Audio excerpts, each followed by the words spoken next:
Et bonjour à tous et bienvenue sur cette nouvelle vidéo qui va être les sorties comics de mars 2021. Donc ce mois-ci, on aura 57 titres répartis sur 10 dates. Et comme d'habitude, les sorties peuvent être repoussées à cause du confinement si on en a un. Il y a déjà eu quelques reports, voilà, vous allez les voir. Pour le moment, on a du coup ces dates à retenir, donc c'est bien. Et parti sur 10 dates. Je refais le compte, oui c'est ça. On a quand même des jours où il y a moins de titres. Il y a eu... voilà. Par contre, l'avantage qu'on a, c'est que février a fait du lundi au vendredi, enfin, commençait sur un lundi et finissait un dimanche.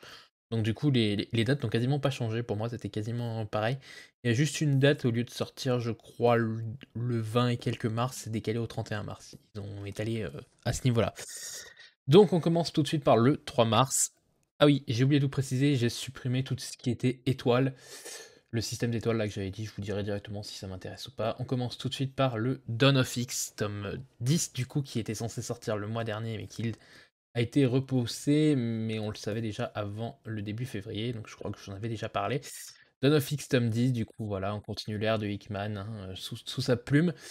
Je ne sais plus les chapitres qu'il y a de prévus, je crois qu'il y a le Giant Size X-Men sur Diablo dans celui-là. Donc comme d'hab, là le prix est à 16€ et vous avez l'édition collector à 20€. J'ai aussi enlevé tout ce qui était présentation du coup des deux couvertures quand il y avait une édition collector. Je vous laisserai aller vous-même chercher si l'édition collector vous intéresse. Moi en tout cas, celui-là, je le prends. Voilà, le volume 10, je le prends, il m'intéresse beaucoup. Ensuite, on a le Spider-Man 13 en softcover, voilà, 8,90, donc on est sur un format classique de 2 épisodes de Spider-Man, un épisode de Mary Jane et 2 épisodes de Miles Morales. C'est chez Panini Comics. J'ai sauté le Avengers 13 softcover à 8,90 chez Panini. Alors celui-là, je ne sais pas ce qu'on va avoir, je pense qu'on n'aura qu'un seul épisode d'Iron Man 2020 pour finir la saga, et donc du coup 2 épisodes de Avengers et 2 épisodes de Thor. Ensuite, la nouvelle arrivée de Empire, voilà, le softcover, le numéro 1, donc il va être sous le même format que Dawn of X, donc on aura un à 16€ en édition normale et un en édition collector. Moi je prends celui-là. On sait tout de suite que ça va être en 4 parties, c'est annoncé tout en bas, vous voyez volume 1 sur 4 ici. Voilà, donc ça va être le crossover de l'année chez Panini. De ce que j'ai compris, ça va être encore, on va partir encore sur une baston entre les Kree et les Skrull, donc qui sont des guerres qu'on connaît depuis très longtemps. Et il va y avoir Hulking qui va entrer en jeu. Ensuite, le 3 mars, on passe du coup sur tout ce qui n'est pas softcover. Il n'y aura pas de comment on appelle ça, de Star Wars ce mois-ci, de softcover. Ils ont décidé de ne pas le sortir ce mois-ci. Il sortira en avril. Je ne sais pas pourquoi, le directive manager de Panini ne m'en a pas parlé. Non, le community manager, pas le directive, le community manager qui contrôle la page Facebook n'a pas su me répondre plus que ça, à part me dire qu'ils avaient fait le choix de décaler en avril la sortie. Donc on est au 3 mars avec le Amazing Spider-Man tome 4 à 28€. Je trouve hyper dommage qu'il l'ait mis en tome 4. Je comprends pourquoi ils l'ont fait, parce que dans les autres tomes, en gros, les super vilains qui représentaient des bêtes avaient été capturés par Kraven. Et juste avant le tome 4, Spider-Man se fait capturer par Kraven et ils vont être mis dans une immense arène où ils seront chassés. Voilà, donc c'était hyper intéressant. Moi j'avais adoré. À l'époque, ils les avaient ressortis, ils les avaient sortis en softcover, ils avaient reboot les softcovers, donc on était parti au numéro 1. Et j'avais adoré cette saga, donc du coup, si vous arrivez à vous la procurer, malheureusement, c'est un tome 4, vous avez toute la saga pour 28€. Ça fait beaucoup de chapitres dans mes souvenirs, il y a de quoi faire, franchement. Je vous conseille cette saga, malgré que ça soit un tome 4, ça fait hyper moche dans la bibliothèque, je suis conscient. Mais voilà, j'attendais qu'ils le sortent en relié, et je m'attendais à ce qu'ils le mettent en numéro 1. Mais voilà, ils ont pris la décision de le sortir en numéro 4, parce que dans les chapitres d'avant, on voit Kraven qui capture un à un les super vilains. Est-ce que c'est vraiment important? J'en suis pas trop sûr, étant donné... Ah, il y a peut-être aussi, oui, il y a une histoire en plus. Ok, donc il y a plusieurs possibilités de pourquoi ils l'ont mis en tome 4, alors que en softcover, il l'avait remis en tome 1. Ensuite, voilà, le premier qui a été décalé, je pense, à cause des couvre-feux, de peut-être la peur que ça ne prenne pas, parce que, voilà, Panini prend le risque de rééditer cette série. qui avait été édité il y a très longtemps et qui n'était jamais ressorti, qui a été très demandé par les fans. Ils sont en train d'éditer une autre série en même temps qui est une sorte de reboot de Buffy contre les vampires. Et bah là, ils le sortent, voilà, ils ressortent la saison 8, tome 1, Buffy contre les vampires à 20 €. Donc c'est le moment de le saisir, on part sur la suite de la série. Si vous avez aimé la série, vous avez la suite. Je suis pas fan du dessin, donc je suis pas sûr de me le prendre celui-là, mais à vous de voir ce que vous préférez. Ensuite, le Immortal Hulk tome 6, donc a pris à 18 € chez Panini. J'ai lu le tome 1 ce mois-ci, je voulais chroniquer. Il est sorti du coup hier, parce que du coup, moi je tourne jeudi, donc il est sorti vendredi. Vous avez donc du coup, voilà, la suite de Immortal Hulk. Je ne sais pas si c'est le dernier ou si ça va encore continuer. Panini est rarement du genre à faire des grosses sagas de 6-7 tomes. Au bout d'un moment, ils coupent la chic et ils retournent au tome 1. Là, ils ont l'air de vouloir continuer. Et on va essayer de les suivre, voir jusqu'où ils vont aller. Ensuite, le Venom tome 3. Donc là, je suppose que c'est soit le prélude à Absolute Carnage, soit la suite enfin, l'histoire de juste avant Absolute Carnage, donc le retour de Carnage. J'ai du coup je les ai en softcover ces histoires, ou alors je vais les avoir parce qu'ils sont en train de sortir actuellement. Ça me fait un peu peur là, le fait qu'ils commencent déjà à sortir en relié, qu'ils soient si proches de la sortie softcover. Soit ils vont ralentir les grosses sorties en hard, donc comme ça avec tous les épisodes dans un seul bouquin. Soit ça va nous faire comme Deadpool, on va plus avoir de kiosque. Alors moi ça me dérangeait pas pour Deadpool, mais pour Venom ça me gêne un peu étant donné que la qualité des épisodes est plutôt pas mal, à part le Absolu Carnage qui était assez décevant j'ai trouvé, mais le reste tient la route, donc je suis un peu surpris s'ils nous l'enlèvent. Ensuite, il y a le Giant Size X-Men Remake à 18 € chez Panini Comics. Je trouve que c'est un peu abusé le prix, mais ce n'est que mon avis. En gros, c'est au moment où on a décidé de ressortir les X-Men, d'en faire une nouvelle équipe, avec l'intégration du coup de Tornade, Colossus, Wolverine, Diablo pour les plus connus, qui voilà vont être approchés par Xavier pour rejoindre la nouvelle équipe des X-Men car l'ancienne équipe est portée disparue suite à une mission, et la première mission justement de ces X-Men va être d'aller sauver les anciens.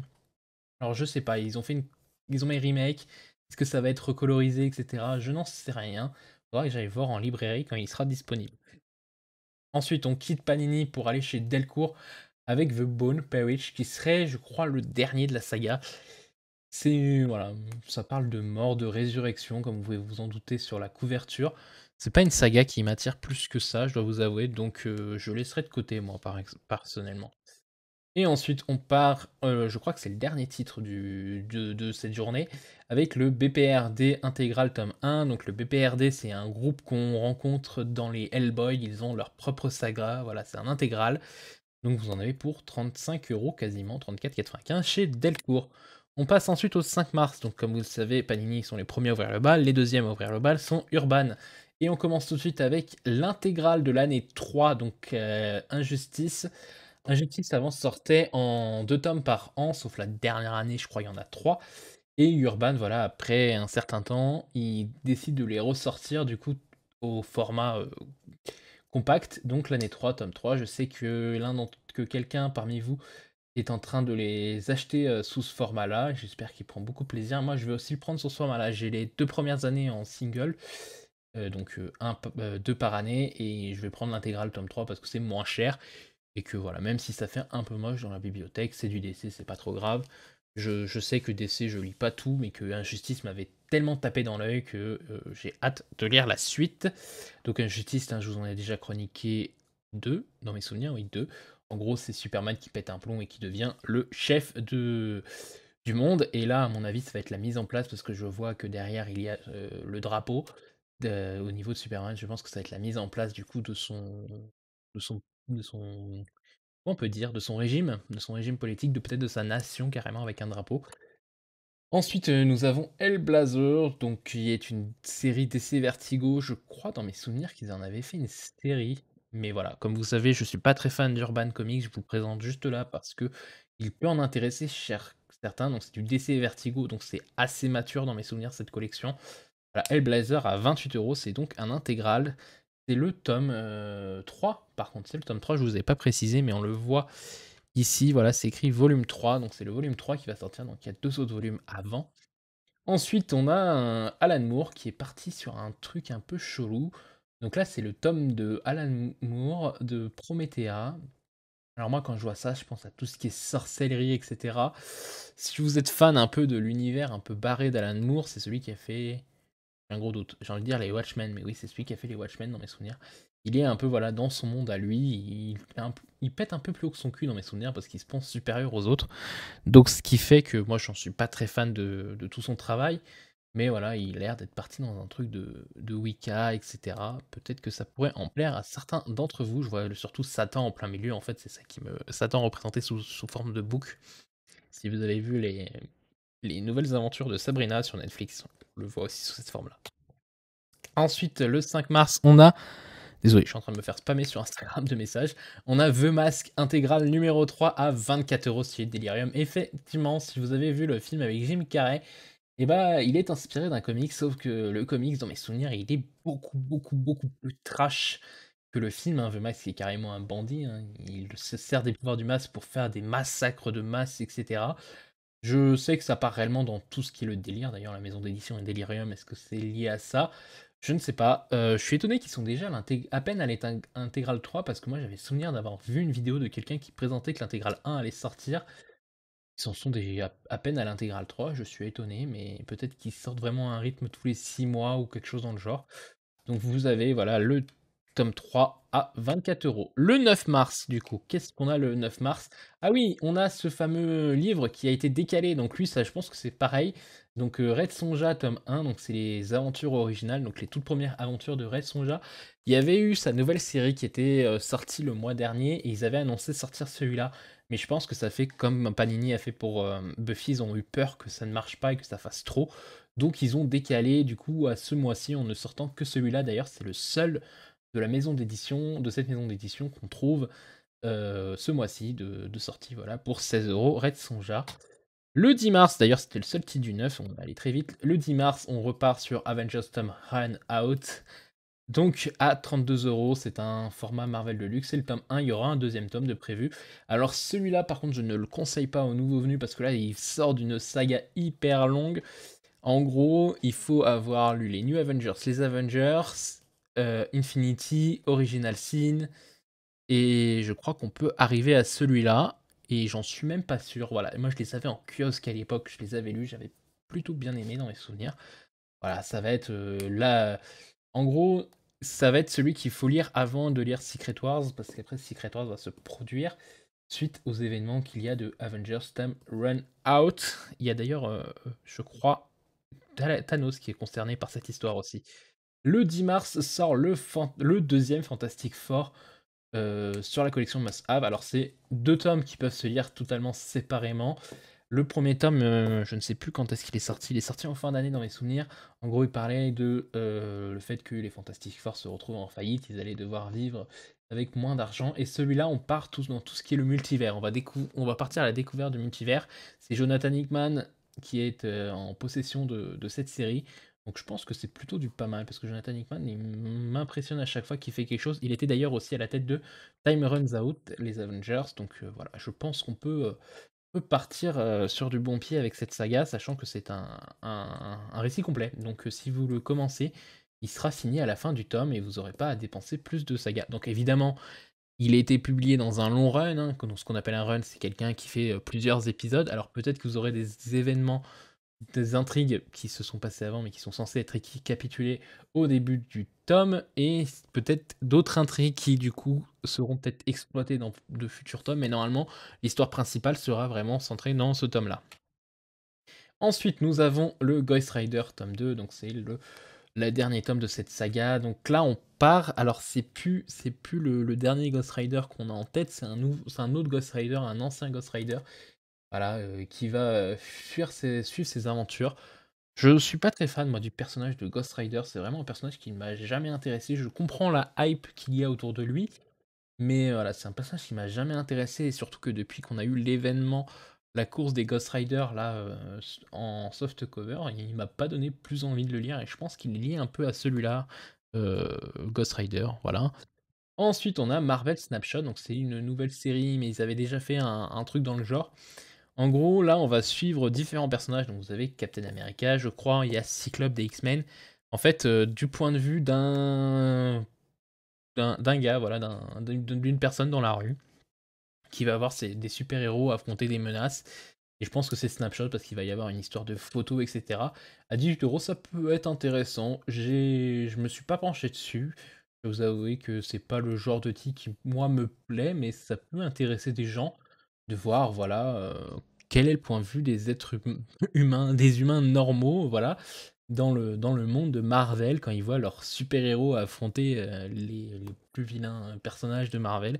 Ça peut être intéressant, je pense.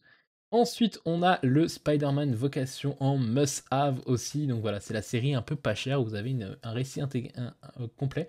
Donc celui-là, c'est le Spider-Man au moment où il va affronter Morlun. Donc pour ceux qui ne savent pas qui est Morlun, c'est en gros Straczynski, donc c'est l'auteur, va partir du principe qu'en fait, dans tout le multivers, il y a des gens qui ont été mordus par une araignée, et ces araignées en fait représentent une sorte de secte, un totem, et il y a une famille de vampires qui dévorent ces totems-là, ces araignées, et Morlun est un de ces représentants de cette famille qui décide de s'en prendre à Spider-Man, et là ça va être un combat auquel même Spider-Man ne va pas en ressortir indemne, voilà, donc je sais qu'il est. Je suis pas sûr que ça soit les chapitres qui sont dans le Deluxe l'autre, mais je pense que ça peut être quelque chose d'hyper intéressant. Et surtout qu'en plus, en sortant celui-là, Panini en profite pour sortir le tome 4 du coup du run de Straczynski. Donc là, on va être sur l'événement Civil War du point de vue de Spider-Man. C'est dans des gros formats Marvel Icons. Vous en avez pas encore. Si, le Punisher que je vous ai chroniqué fin du mois dernier ou début de ce mois-ci, où en gros, voilà, c'était des gros bébés là à 36,95. D'ailleurs, j'ai oublié de supprimer cette étoile. C'est pas l'étoile noire d'ailleurs, c'est l'étoile bien jaune, même rouge, parce qu'il m'intéresse énormément. De toute façon, tous les Marvel Icons m'intéressent énormément. Donc là, c'est un tome 4. Essayez de trouver le tome 1. Et je trouve que c'est une collection voilà, qui est pas chère par rapport au nombre de pages qu'il y a.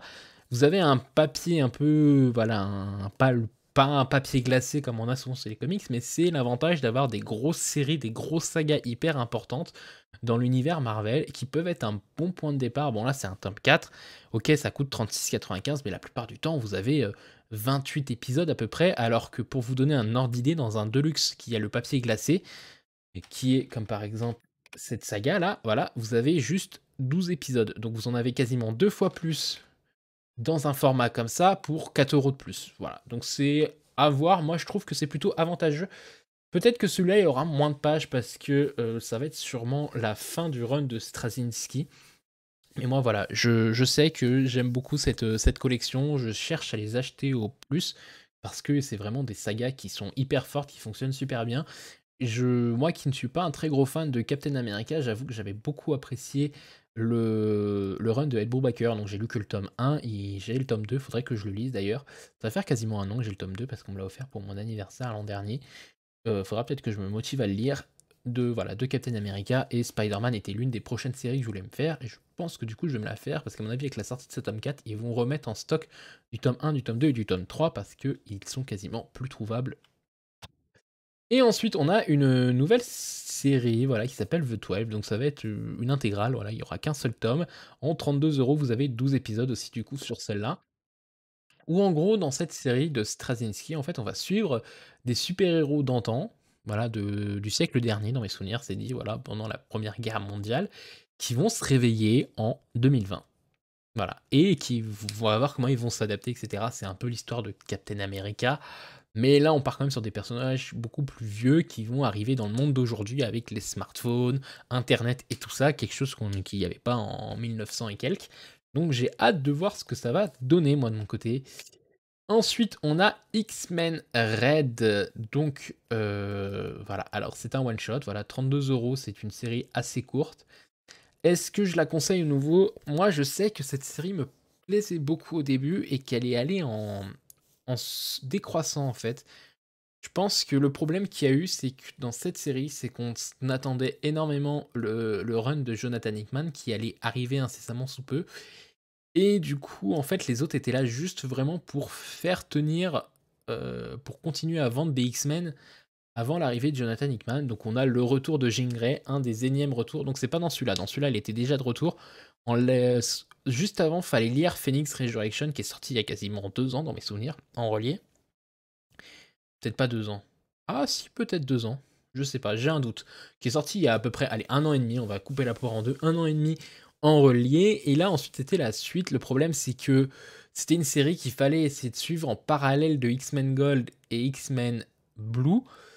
Mais voilà, ils disaient en parallèle, puis en fin de compte, c'était chacun de son côté. Là, c'est une équipe assez intéressante. C'est Jean Grey à la tête, avec Diablo, Gambit, Laura, donc X23, et sa jumelle, son clone, si je suis dans mes souvenirs. Voilà, on va suivre cette équipe qui est un peu intéressante, qui va aller sauver des mutants, qui va essayer de plaider la cause des mutants dans le monde. Je me souviens qu'il y a un discours de Jean Grey au niveau du Sénat, je crois. Donc ça peut être hyper intéressant comme série, mais je dois vous avouer que 32 € pour avoir tous les épisodes, alors que tous les épisodes ne se valent pas et sont plutôt en chute libre à la fin, je la conseillerais peut-être pas pour les nouveaux. Franchement, je pense que les nouveaux, si vous voulez commencer les X-Men, attendez que House of X et Power of Ten sortent en relié. C'est le meilleur moyen de commencer les X-Men en 2021 et peut-être bientôt en 2022 s'ils ne le publient pas dans les mois qui suivent. Ensuite, on a Once and the Future, tome 2, chez Delcourt à 16,50 €. C'est une série qui ne m'intéresse pas du tout, donc je peux même pas vous dire de quoi ça parle. Mais voilà, pour ceux qui sont intéressés par l'univers de Delcourt, vous avez Once et Future à 16,50 € qui sort le 10 mars. On passe ensuite le 12 mars avec Decorum tome 1, c'est chez Urban Comics. Ça a l'air d'être de l'indépendant parce que du coup, voilà, on a le petit logo Urban qui n'a rien à voir avec DC Comics. Je n'ai pas cherché plus à savoir, la couverture m'intrigue, je dois vous avouer, mais en ce moment, je suis plus en mode faire des économies, donc peut-être pas tout me jeter sur des couvertures qui m'intéressent au niveau comics. Voilà, pour 21 €, vous devez avoir quand même pas mal d'épisodes, ça peut peut-être valoir le coup si ça vous intéresse. Je ne peux pas vous en dire plus, je vous laisserai aller découvrir par vous-même sur internet. Ensuite, on a cette saga East of West. Donc, dans mes souvenirs, le mois dernier, il y a eu un tome 9 qui est sorti. Et là, en fait, ça va être les intégrales. Donc, je ne sais pas combien de tomes il y a. Donc, c'est Apocalypse année 1, partie 1 sur 3, mais à 39 €. J'espère que c'est un beau bouquin parce que c'est quand même un peu cher, personnellement, je trouve. Je pense qu'on part sur du 3 tomes à l'intérieur. De toute façon, un tiers. Ouais, je pense qu'ils sont en train de sortir les intégrales et le dernier tome est sorti le mois dernier. Ça doit être ça, une histoire comme ça.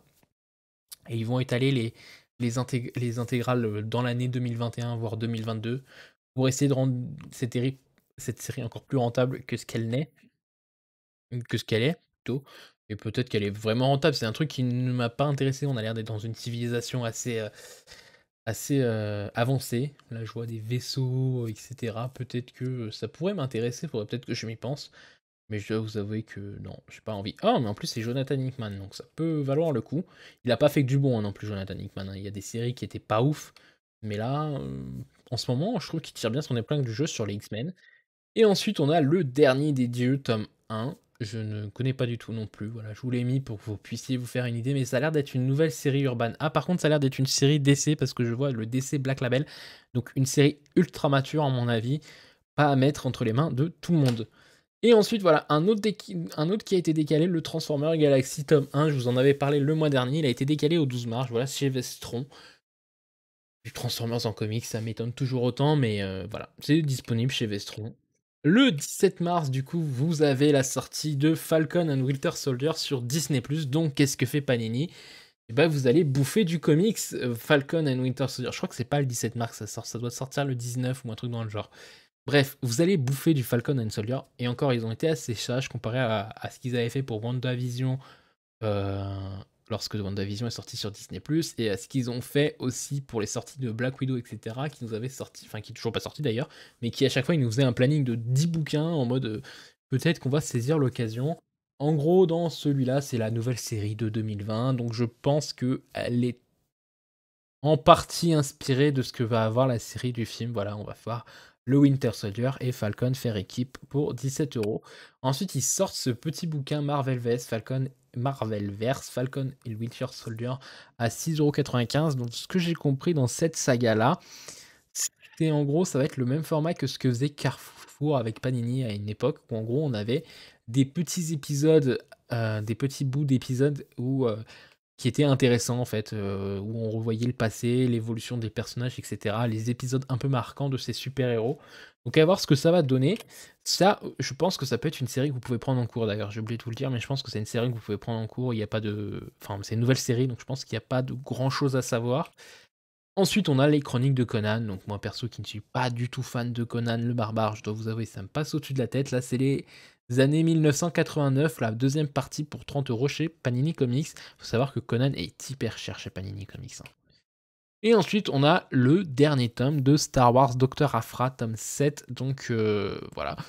Avant qu'ils lancent la nouvelle série du coup qui va commencer au tome 1, je suis quand même étonné qu'ils soient allés jusqu'au tome. Après, sur Star Wars, ils vont quand même au-dessus de certains tomes, ils ne se font pas trop de relaunch à part sur les soft covers. Et en gros, voilà, pour 17 €, vous avez la fin de Dr. Aphra. Bon, faut acheter les 6 premiers tomes. Je serais vous, j'attendrai un petit peu parce que du coup, Panini va sûrement les ressortir en deluxe. Parce que le mois dernier, ils l'ont fait pour Star Wars et l'année dernière, ils l'avaient fait pour Dark Vador. Ensuite, on a une nouvelle saga, The Resistance, qui, là, je dois vous avouer, m'a beaucoup fait rire. Donc, c'est par Straczynski en plus. Je trouve que le résumé fait un peu une petite punchline là, à ce qui se passe actuellement. En gros, le monde a été frappé par une épidémie et le gouvernement a pas su gérer du tout. Ils se sont retrouvés complètement à la ramasse. Et là, en fait, on va suivre suite à cette épidémie, des gens vont apparaître avec des super pouvoirs. Et la couverture finit en mode est-ce que le gouvernement arrivera à mieux gérer cette crise que l'épidémie. Donc ça m'a beaucoup fait rire cette fin de résumé. Ça m'attire du coup beaucoup. Je dois vous avouer, je suis pas sûr que je vais le prendre tout de suite, mais je pense qu'il va rejoindre ma wishlist. Il faudra que je regarde les dessins par contre, parce que j'ai pas encore vu les dessins. Mais si les dessins sont géniaux, juste un one-shot comme ça peut faire... Alors, problème du one-shot, c'est qu'il va falloir quand même créer bien son univers. Straczynski est du genre à bien prendre son temps, par contre, quand il fait des choses. À voir. Est-ce que ça peut vous valoir le coup? Faudra quand même que je regarde directement chez mon libraire. Et on a une nouvelle série, là aussi, voilà, hier 0, tome 1, qui est pareil, c'est de l'indépendant, et en gros, là, on va partir dans un univers de zombies, voilà, une épidémie avec des zombies. Donc moi, les zombies, vous savez que ça m'attire pas du tout avec Walking Dead, etc. C'est des choses que je laisse aux autres, ce n'est pas du tout ma tasse de thé. Donc ça, non, voilà. Je vous le mets pour que si vous voulez le découvrir, mais moi, ça ne m'a pas intéressé plus que ça. Ensuite, on part chez Delcourt avec une nouvelle saga, Marquée, tome 1. Alors, je sais pas pourquoi, quand j'ai vu le titre, j'ai envie de dire Marquez, mais non, parce que ça s'appelle The Mark en anglais. Donc, Marqué, je pense qu'on va partir sur un univers un peu de magie, de sorcellerie aussi, avec des démons, donc pour 15,95 € chez Delcourt. Ensuite, on a Rick et Morty, voilà. Si vous connaissez le dessin, pas le dessin animé, est-ce qu'on peut dire si c'est du dessin animé d'un certain côté, un peu plus adulte? Mais voilà, le Rick et Morty classique, hein, à 15,90 €. Dès qu'une série fonctionne très bien aux États-Unis, on en fait un comics. Et là, je suis quand même content parce que c'est iComics qui a réussi à choper les droits pour faire une série, enfin, pour éditer la série en France. Après, je sais pas ce que ça vaut. Moi, je suis pas un gros fan de Rick et Morty au désespoir de certaines personnes que je connais. Mais voilà, je connais des gens qui sont très fans de Rick et Morty, ça pourrait leur faire plaisir, ce délire-là qui me font penser à Retour vers le futur. Et ensuite, on a Bitterroot, c'est la première fois, je crois. C'est très rare que que iComics édite deux comics dans le mois, mais là, Bitterroot, c'est vraiment une série qu'ils apprécient beaucoup, qu'ils essayent de mettre en avant. Ils essayent de vendre, d'attirer les gens, et je crois que c'est une série qui est hyper gratifiante, hyper bien faite. J'ai pas craqué pour le tome 1, malheureusement, quand je l'ai vu sortir, j'ai hésité, puis j'ai pas craqué. Mais là, quand je vois les prix des comics chez Panini, par exemple, je trouve que iComics défend plutôt bien sa croûte, hein. Pour 17,90 €, on a un truc comme 172 pages, ce qui vaut à peu près à Panini chez un 18 €, on a un 112 pages, quoi.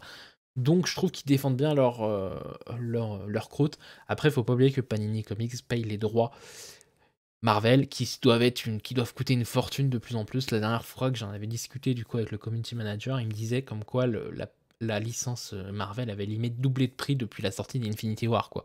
Parce qu'en gros, la série a tellement bien marché que faut cracher un plus gros chèque pour la garder. Ensuite, on passe au 19 mars avec du coup Le Suicide Squad Renegade tome 2, donc là on part sur une suite de séries. En gros, il y a eu les Suicide Squad Rebirth et maintenant il y a les Suicide Squad Renegade avec cette magnifique couverture où on voit Harley Quinn et le masque de Deadshot. Donc je suppose qu'il s'est passé un événement assez important. Donc là, on est sur un tome 2 de Rédemption à 15,50 €. Moi, j'avais suivi cette série en softcover à l'époque. Ça s'appelait pas les softcovers, ça s'appelait les kiosques. Ça sortait tous les mois et puis ils ont arrêté suite à des coupes un peu budgétaires et j'avais arrêté de suivre la série parce que pour la continuer, il fallait acheter un tome 4. Bon, je sais que j'aime pas trop Urban, mais faut pas non plus pousser le bouchon trop loin. Donc j'avais laissé tomber. Ensuite, on a Batman Death Metal tome 3 qui lui c'est pareil, va avoir deux couvertures, une à 22,50 € que vous voyez ici et une à 25 €. Et celle avec 25 €, putain, j'ai oublié le nom du héros. Celui qui me fait penser à Vision, mais c'est pas Vision, c'est un humanoïde aussi. Bref, voilà, on part sur un univers comme ça. Je sais que mon libraire kiffe cette série, il m'en parle tout le temps. Je suis pas passionné par ça, mais en gros, c'est le Batman Kiri qui a refaçonné l'univers à son image et on part du coup dans un univers un peu bizarre, dans cet univers très, très malaisant où en gros, voilà, les super vilains ont un peu le pouvoir. Voilà, il essaye de me tenter, c'est pour ça que ce mois-ci j'avais décidé de relire Batman Metal parce que en gros c'est toute une série, hein. Il faut lire Batman Metal, après il faut lire No Justice, après il faut lire New Justice, après il faut lire aussi une autre série, je sais plus c'est laquelle, Batman Kiri je crois, et puis après il y a un événement qui se passe, et puis voilà, c'est tout un run que nous fait Scott Snyder, et voilà, c'est pour ça que j'avais dit je vais réessayer en relisant les Batman Metal. Et je dois vous avouer que là on est jeudi soir, j'ai quasiment rien lu cette semaine, et je sais pas si je vais lire le Batman Metal, clairement, c'est clairement pas ma priorité, donc voilà. Ensuite on passe au 24 mars, donc Panini, je vous ai détesté. En gros, c'était il y a 2 jours? Ouais, il y a 2 jours, j'ai commencé à préparer cette vidéo en préparant mon diapo, en préparant mes notes, etc. Et Alpha Flight intégral 1, donc c'est le premier intégral, donc 1978 à 1984, était censé sortir le 3 mars. Donc je commence à préparer ma vidéo, à prendre mes notes, à faire mes diapos et tout content. Et je me dis: «Bon, je vais m'arrêter pour ce soir, je vais faire autre chose» et je passe sur Facebook et là, je vois que Panini annonce des reports, suite à des problèmes d'impression et cetera. Donc le Alpha Flight est décalé au 24 mars, donc j'étais content, j'étais hyper heureux. Je me suis dit: «Super, j'ai plus qu'à refaire mes notes et changer». Donc les Alpha Flight, c'est une équipe de mutants, c'est les mutants un peu canadiens.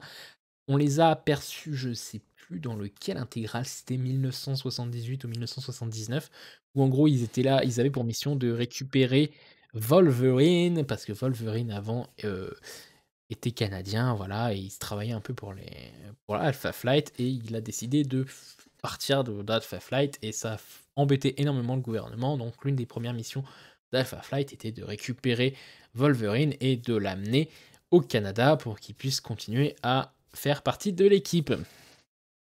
Ensuite, on part avec le Doctor Strange. 1975 à 1977, j'ai même pas pris le temps de vous dire c'était la combien d'intégrales parce qu'il y en a tellement aussi, c'est un bordel maintenant.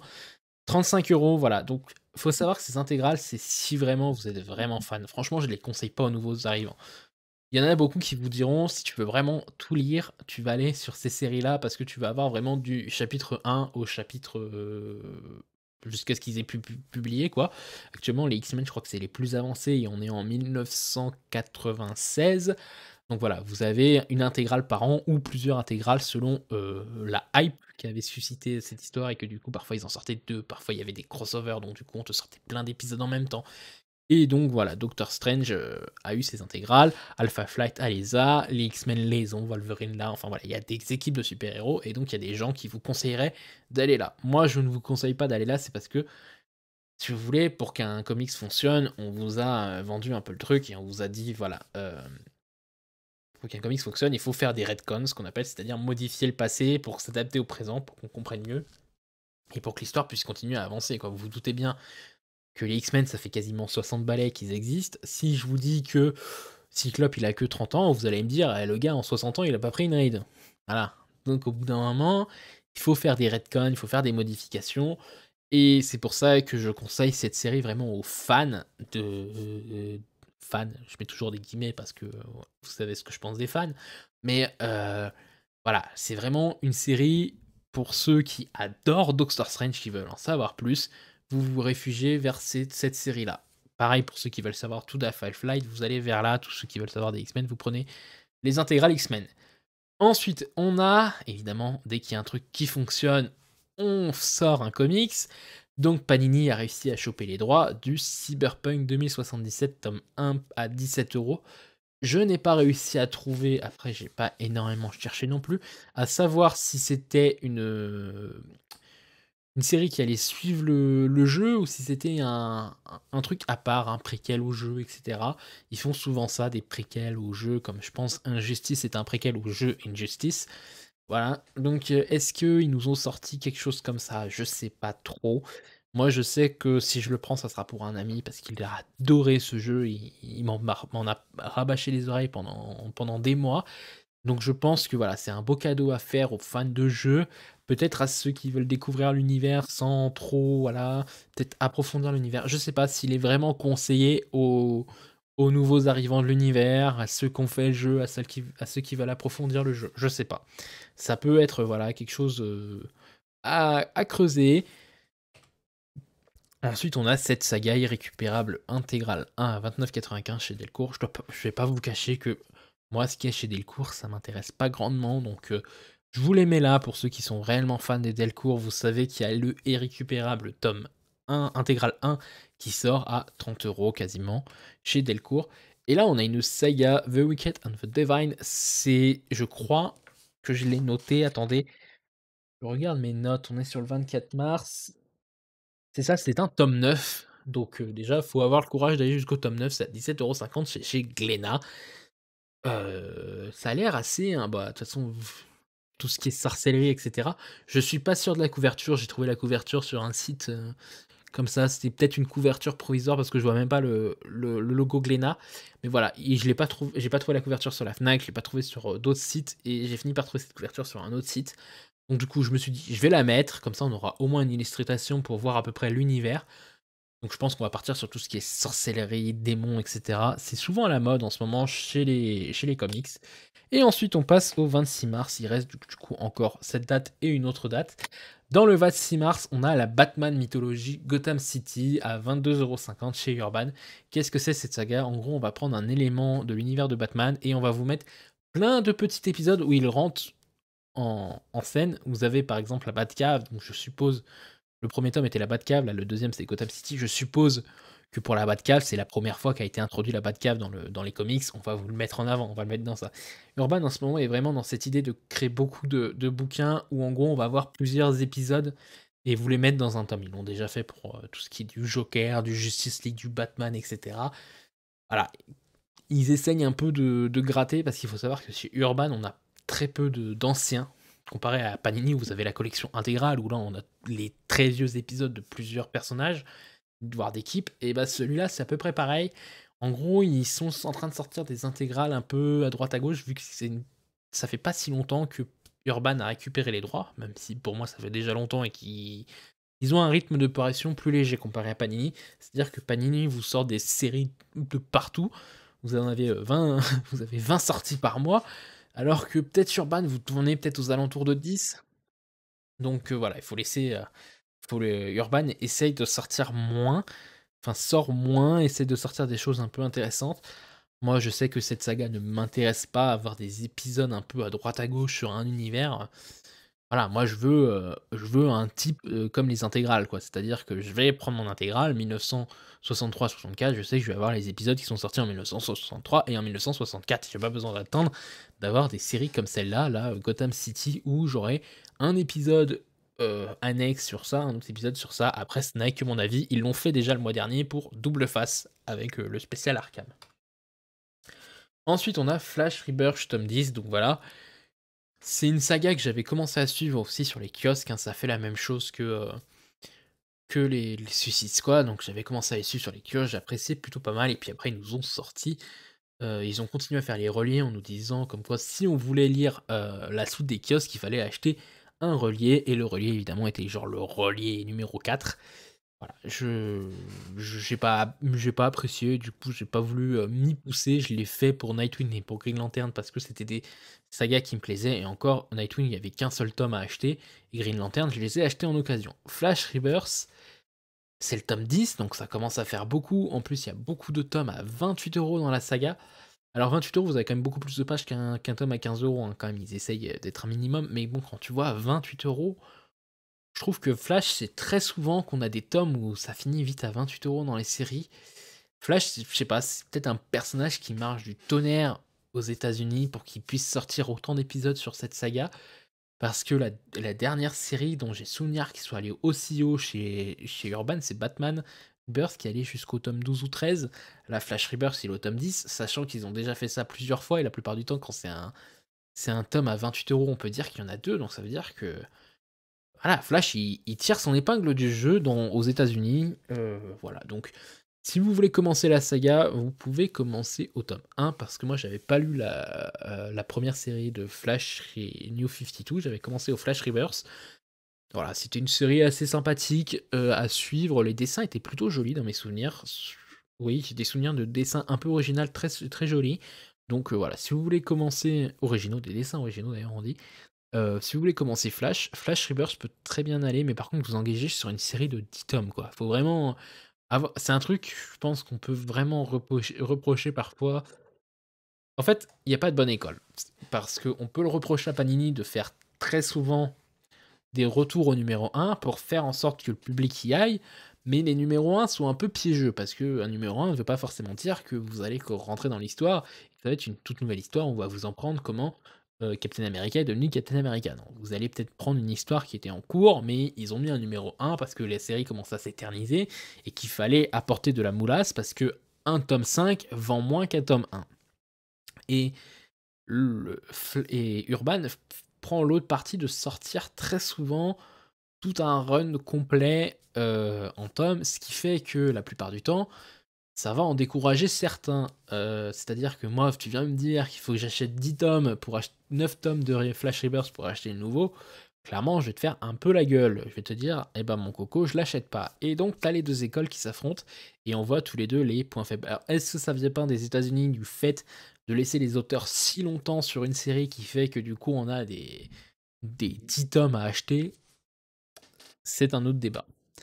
Ensuite, vous avez la Justice League Dark tome 4. Alors ça, c'est suite à l'événement No Justice. On a eu plusieurs Justice League qui ont été faites. Celle-là a été créée par Wonder Woman. On a par exemple Swamp Thing dedans, on a Zatanna, et ça va être vraiment pour tout ce qui concerne la magie. Et là, c'est le tome 4 à 18 €. Je pense que vous pouvez lire cette saga. Maintenant que vous savez qu'il s'est produit quelque chose dans nos justices qui a fait qu'on a dû créer une nouvelle ligue de justice spécialisée dans la magie, je pense que vous pouvez lire la Justice League Dark indépendamment des autres séries, vous faire plaisir à vous, tout seul de votre côté. Ensuite, on a ça. Je sais même pas comment le qualifier. Batman Death Metal Megadeth Edition.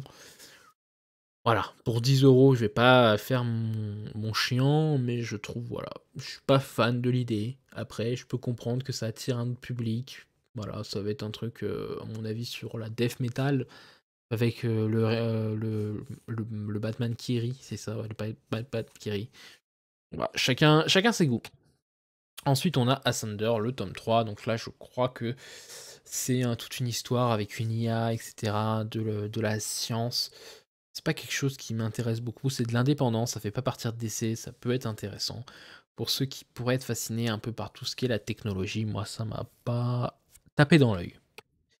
Ensuite on a les Arbringers. Donc qu'est-ce que c'est les Arbingers? Alors les Arbingers, c'est souvent dit comme étant les X-Men de l'univers Valiant. Donc Valiant, c'est un indépendant aux États-Unis qui ont c'est Bliss Comics qui a les droits de sortir, sachant que c'est un grand univers. Vous avez par exemple Ninjak qui en fait partie, que j'avais déjà chroniqué le tome 1, que j'avais pas trop aimé. Voilà, c'est de l'indépendant. Et là, en fait, les Harbingers, c'est un peu l'histoire des X-Men dans mes souvenirs. surtout les tomes qu'on a eu d'avant. Là, celui-là, ça serait les premiers Harbinger, donc ça peut être une série qui se lit indépendamment des autres. Donc ça va être un style un peu plus vieilleux parce que je crois qu'on part dans les années 90.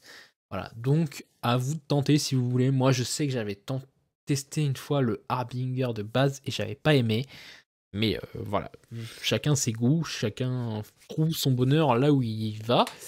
Et ensuite, on a toujours chez l'univers Valiant, on a la nouvelle série Fate. Donc une série d'un seul tome, hein, c'est un one-shot chez Valiant, donc de Bliss Comics. Donc là, je pense que il faut avoir lu les 4 premiers tomes ou l'intégrale qui est sortie contenant les 4 tomes pour comprendre là où on en est. Je crois qu'on a un épisode dans celui-là un peu spécial où ça va être un peu tourné sur le Alice au Pays des Merveilles. À voir ce que ça donne avec cette histoire-là. Ensuite, on a Evil Dead. Alors, Evil Dead, pour moi, c'est un film. Donc, ou un jeu. Un jeu ou un film. Je sais pas. Mais du coup, j'ai vu ça. J'ai fait Vestron, tu me proposes des choses hyper cheloues déjà avec le Transformers. Donc là, écoutez, je pense que c'est un film Evil Dead parce que j'ai Evil Within en jeu, mais pour moi, Evil Dead, c'est un film, hein. Ça serait à vérifier, mais voilà, Vestron a l'air d'être. C'est ceux qui font les Transformers, qui ont fait le crossover Transformers versus Terminator. Je pense que voilà. Alors peut-être, étant donné que le mois dernier, ils avaient sorti le Transformers versus Terminator et qu'ils avaient repoussé le Transformer Galaxy, peut-être que le Evil Dead va être repoussé. Le 31 mars, nous avons du coup celui-là. J'ai lu le résumé. Je me suis dit, je sais pas si je craque ou si j'ai rien compris au résumé. En gros, on va suivre un personnage, j'ai oublié son prénom. Vous savez que moi, les prénoms 1, ça fait 20. On va suivre un personnage qui a été abandonné à sa mère. Non, abandonné par ses parents. Il est gardé par un sadique qui est, enfin, une personne qui est sadique envers les animaux et lui va devoir se construire dans cet univers où on dit qu'il est en plus quand il va à l'école, on le traite de PD, etc. Donc il va devoir grandir dans cet univers, essayer de s'en sortir. Ça a l'air assez dur, hein, assez compliqué, je pense. Du coup, je sais pas. Est-ce que je me laisserais tenter? C'est chez Delcourt à 24,95 €. Je sais pas. Faudrait que je regarde si les dessins me plaisent ou pas, mais je sais que j'ai lu le résumé et que j'étais en mode. Alors, soit je surkiffe le bouquin, soit j'ai pas compris le résumé. Ensuite, on a. Alors, ça aussi, ça m'a fait beaucoup rire. En gros, c'est une série qui était à la base chez DC Comics et qu'ils ont abandonné, que Urban n'a pas repris, à cause de pression de la religion. Des.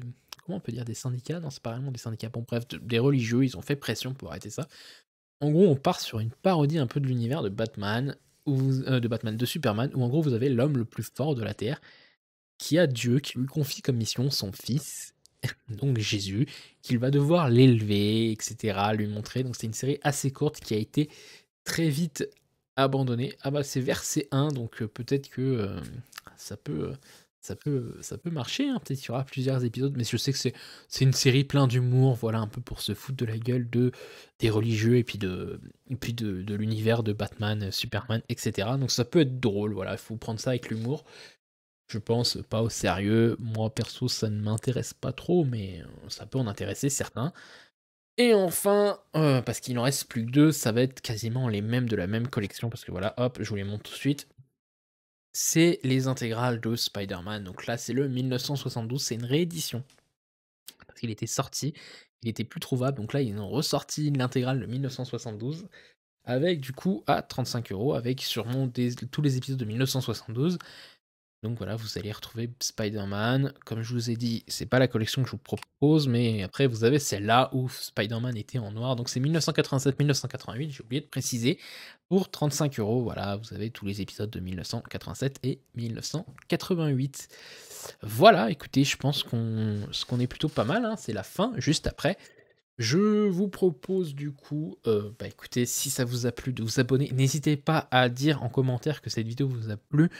Si vous avez des idées, parce que voilà, moi, il faut savoir que depuis 17 h, j'étais en train d'essayer de finir la préparation de cette vidéo. Il est 20 h 30. Bon, après, voilà, il y a le tournage, etc. Là, je suis quasiment sur 50 minutes de tournage. Mais voilà, faut du temps pour la préparer. Faut que j'en ai envie. Déjà, j'ai changé un peu beaucoup de choses. J'ai beaucoup moins pris de séries un peu ailleurs que d'habitude. Je suis allé chercher. Là, je me suis vraiment centré sur des maisons d'édition assez connues à part Vestron. Voilà, les autres maisons d'édition sont assez connues, je suis pas allé chercher tout ce qui était humanoïde, et cetera. Je suis allé vraiment à l'essentiel pour que vous ayez un peu les gros titres qui allaient sortir. Peut-être que je vais encore rechanger le format, je sais pas. Je me demande si je vais pas sortir vraiment les bouquins qui m'intéressent et voilà. Puis après vous laissez vous intéresser vous. Là déjà on est arrivé à 57 titres à la fin, ça fait quand même beaucoup. Heu, Après ça n'est que mon avis, je vous présente 57 titres, dites-moi, qu'est-ce qui vous plairait le plus?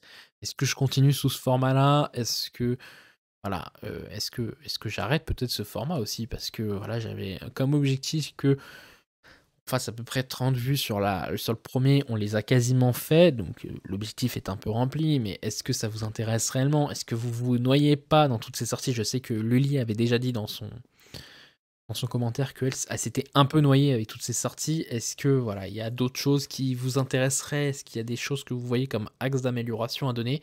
N'hésitez pas à donner votre avis, je suis ouvert aux propositions, puis n'hésitez pas à mettre le pouce bleu si cette vidéo vous a plu, à vous abonner si ce n'est pas encore fait, à la partager aussi sur les réseaux sociaux, etc. pour que les gens sachent qu'il y a quelqu'un qui a pris son temps pour faire toutes les sorties comics et qui n'attend pas le dernier jour pour vous dire ah, il y a ce comics qui est sorti.